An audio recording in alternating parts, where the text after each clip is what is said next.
नगरी में। भोला भगत थक द्वार खड़ा थे आया रीजो जी जोगेश्वर नगरी में। जियो जियो जोगेश्वर नगरी में, जियो जियो जोगेश्वर नगरी में। भाई भाई वो राजगढ़ नगरी में, भाई भाई वो राजगढ़ नगरी में। दिन दिन वो थारी माया ने।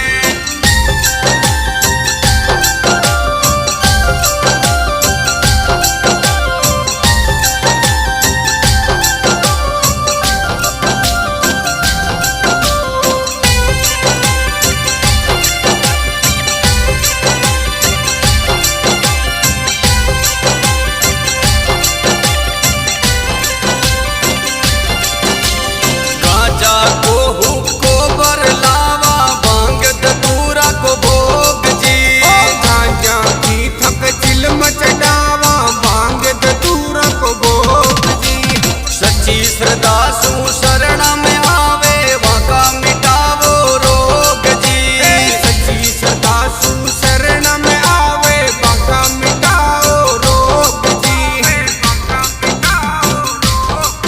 ओ रामदेव जोगेश्वर नगरी सुरगा जेड़ी जी के आया रीजो जी। ओ रामदेव जोगेश्वर नगरी सुरगा जेड़ी जी आया रीजो जी। जियो जियो जोगेश्वर नगरी में, जियो जियो जोगेश्वर नगरी में। भाई भाई वो राजगढ़ नगरी में, भाई भाई वो राजगढ़ नगरी में। दिन दिन वो थारी माया ने।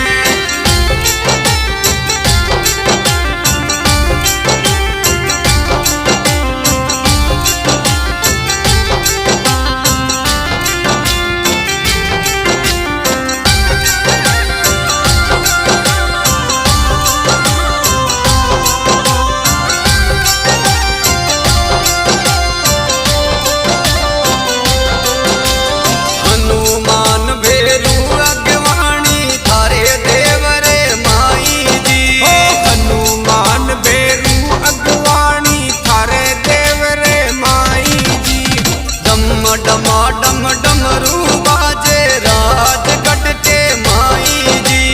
डम डम डम डम डमरू बाजे राजगढ़ के माई जी।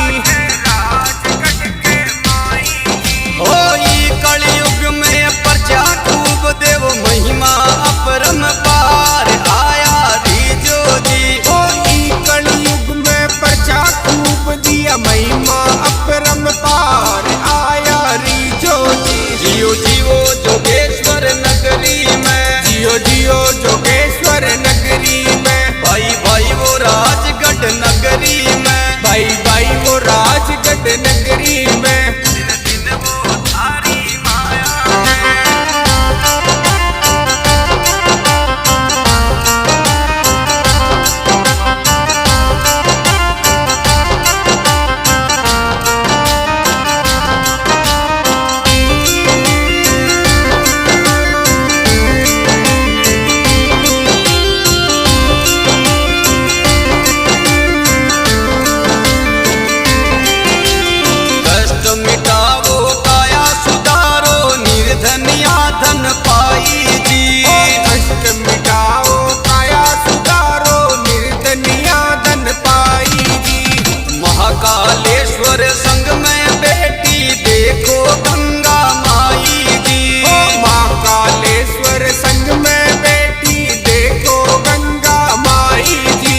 राहुल